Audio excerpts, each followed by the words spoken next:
எங்கள் கேடகமாகிய தேவனே, கண்ணோக்கமாயிரும். நீர் அபிஷேகம் பண்ணினவரின் முகத்தை பாரும்.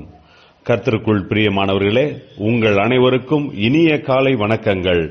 இன்றைய வேதவசன தியானத்திற்கென்று நாம் தெரிந்தெடுத்திருக்கும் வேத பாகமானது எரேமியா 13ஆம் அதிகாரம் 11ஆம் வசனம். கச்சையானது மனுஷருடைய அறைக்கு சேர்க்கையாயிருக்கிறது போல, நான் இஸ்ரவேல் குடும்பத்தார் அனைவரையும் யூதாவின் குடும்பத்தார் அனைவரையும் எனக்கு ஜனங்களாகவும் கீர்த்தியாகவும் துதியாகவும் மகிமையாகவும் சேர்க்கையாக்கிக் கொண்டேன். ஆனாலும் அவர்கள் செவி கொடாமற் போனார்கள் என்று கர்த்தர் சொல்லுகிறார். பிரியமானவர்களே, இன்றைய வேத தியானத்தின் தலைப்பு தேவனையே பற்றிக் கொள்ளுங்கள் என்பதே.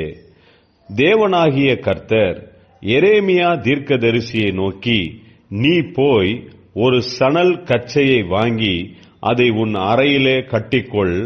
பிறகு கர்த்தர், நீ வாங்கினதுமான உன் அறையில் இருக்கிறதுமான கச்சையை எடுத்துக்கொண்டு போய் ஐபிராத்து நதி மட்டும் போய் அதை அங்கே ஒரு கன்மலை வெடிப்பிலே ஒளித்து வை என்றார். அநேக நாள் சென்ற பின்பு கர்த்தர் எரேமியாவை நோக்கி, நீ எழுந்து ஐபிராத்து நதிக்கு போய் அங்கே ஒளித்து வைக்கும்படி நான் உனக்கு கட்டளையிட்ட கச்சையை அவ்விடத்திலிருந்து எடுத்துக்கொண்டு வா என்றார். அதன்படியே எரேமியா சணல் கச்சையை தோண்டி எடுத்து வரும்போது அது ஒன்றுக்கும் உதவாமல் போனது. அதன் மூலமாக கர்த்தர் எரேமியாவுக்கு சொன்ன வார்த்தைகள் என்னவென்றால், யூதாவும் எருசலேமும் கர்த்தரை விட்டு தூரமாக போன காரணத்தினால் இந்த சணல் கச்சையைப் போல எதற்கும் உதவாமல் போய்விட்டார்கள் என்கிறார்.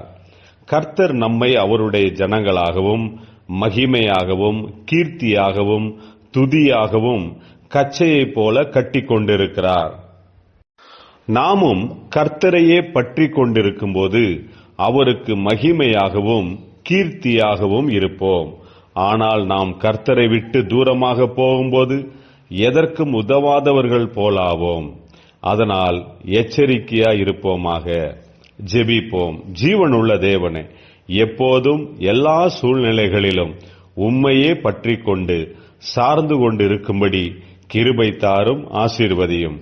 இயேசு கிறிஸ்துவின் நாமத்தில் ஜெபிக்கிறோம் நல்ல பிதாவே, ஆமேன்.